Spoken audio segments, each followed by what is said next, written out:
Alright, well, decided if I'm going to have this 140 project. This is that 1969 140 that has the, or maybe had the loader on it one day. Figure if it's going to sit around the house, and I just noticed that I probably need to do something about plugging that dipstick right there, because that's not good. Probably need to fix that. Anyway, I'll get a cork or something for it. Unfortunately, I don't think I have one of those around here, but we'll figure out something. So what we're going to do is we're going to put the hitch back on this. I don't think that's the correct hitch, but it's a hitch off a closed frame tractor. Basically, so I can actually use this to do stuff around the yard, things along those lines. So I'm going to set the camera up and we'll put this on. Basically, just you need a 15/16 wrench and ratchet, or wrench and socket with the ratchet, and you can get it on that way. So I'm going to do that, and I'll just set the camera up and you can watch me work. Alright, so hopefully the view is not too bad there. Nice thing on these older units, you don't have the restrictions that you had on some of the...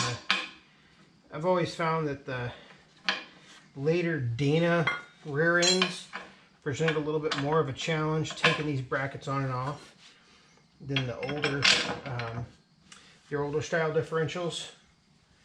Basically, I think pre-1972.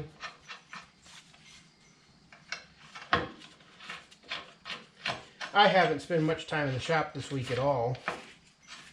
I think all total, I may have been out in the shop for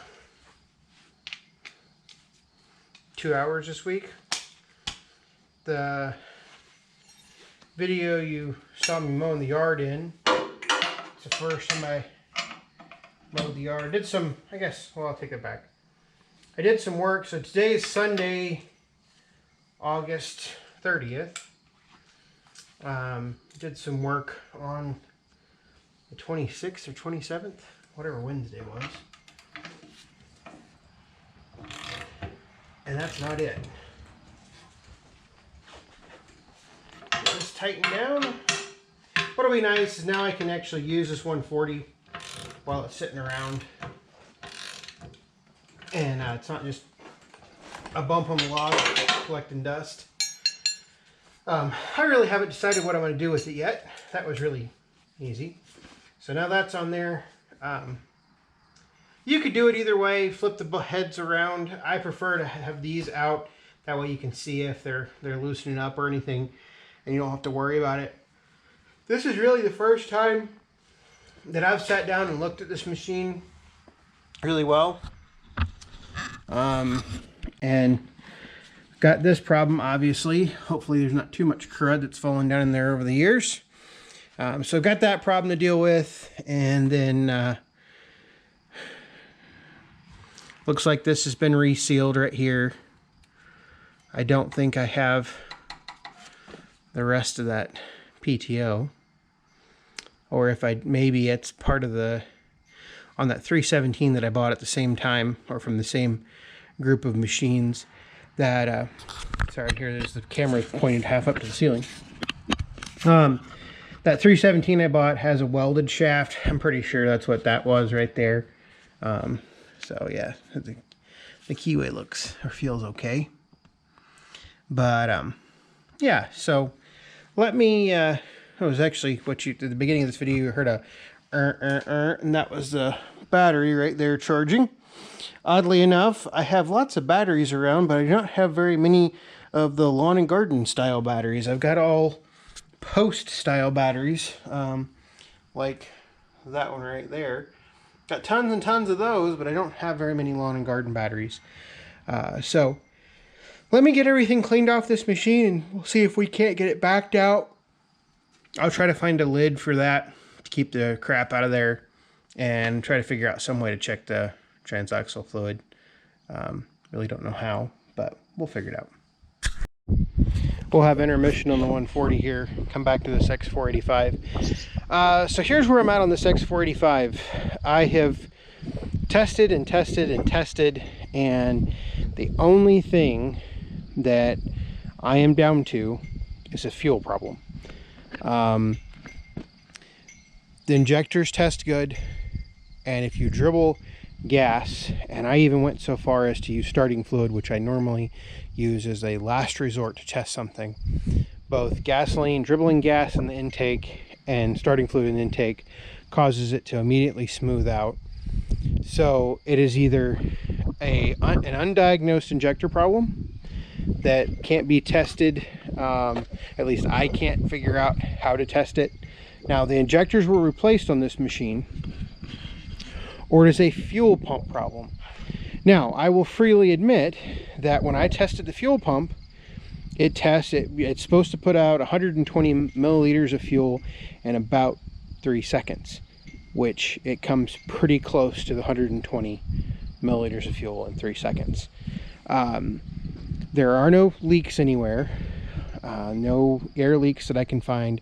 I have tested all of the fittings that I can possibly find on top of this engine. So I have no earthly idea what's wrong with it other than the fuel pump. The fuel pump is prohibitively expensive to fix this thing. Basically, the fuel pump is, by the time I got the right fuel pump, I'd have about $600 into this thing if I read everything correctly. It's not worth my time or my money to put the $600 into this machine. It's too old to do that. So what we're gonna do, I'm gonna part it out. I got to do test compression on the engine, stuff like that. But I'm actually going to try to find another X485 that I can test all the components on, so I can show you what might or may not happen. What's really suspicious is the fact that I replaced the sensor, and so the sensor tested bad because it was over voltage. It was supposed to have like 4.5 volts and it had 11.2. So I figured it was that sensor, and when that sensor didn't solve it, that told me that there was something really wrong with it. And here's the old sensor right here. Evidently this sensor is perfectly fine, even though, and I'll put it on there, but to test it eventually. But I mean, I even bought some hardware to put the instrument cluster back in and everything, and I have tested the 2 known good injection modules. List goes on and on. I've done my due diligence on this machine, and I don't know if it's something related to these added in fuses, which I have tried to figure out. I don't know why somebody added them in. I haven't really necessarily been able to track them correctly. It's not a spark problem that I can tell, because if it was a spark problem, it wouldn't run on gasoline, but it does run on gasoline. So I'm going to go ahead and call this machine Dunzo for my intents and purposes. I really wanted a second X series, and I think I may use this as a jumping off point into another one.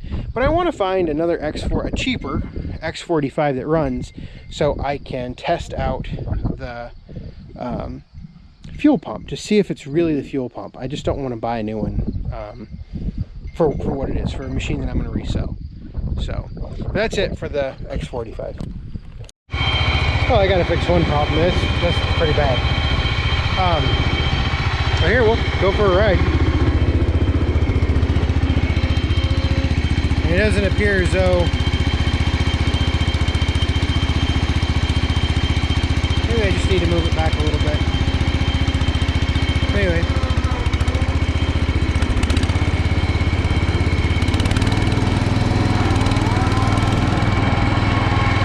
I think it does pretty good.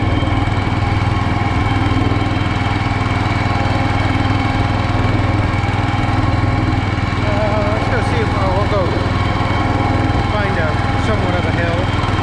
We'll go through the swale back here.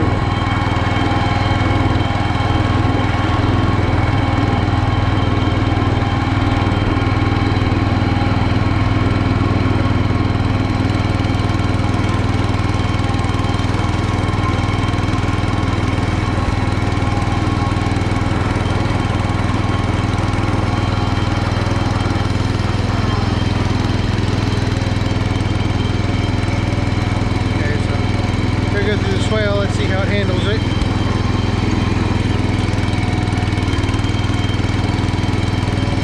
It's okay.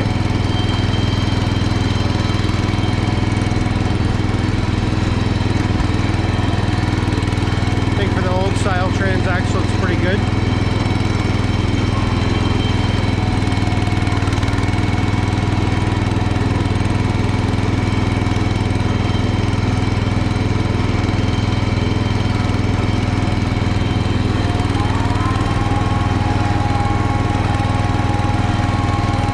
PTO definitely needs to come off right for the moment.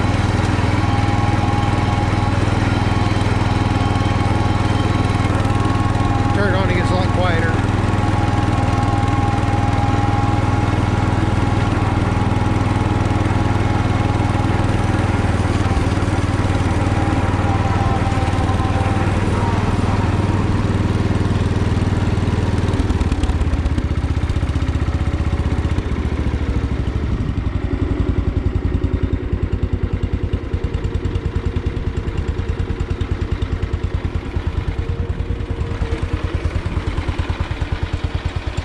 And overall, it runs pretty nice. I mean, actually, the engine runs great. No smoke, nothing along those lines. Nice and quiet.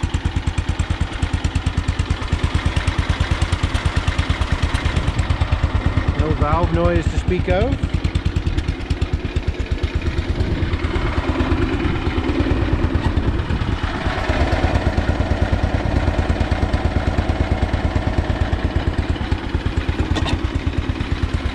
I think this machine's worth the tires and the engine itself. The rest of it's just there. Anyway.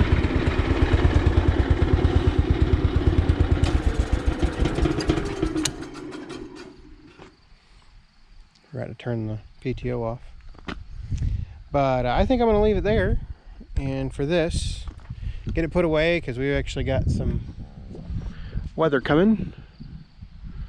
So, oh, looks like I don't know if you can see those orange lights. Looks like the neighbors are getting ready to get their combine out and stuff. So that's good news.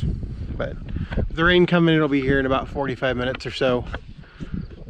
Need to go ahead and get everything inside, whatnot. So, anyway, that's it for right now. Thanks for watching.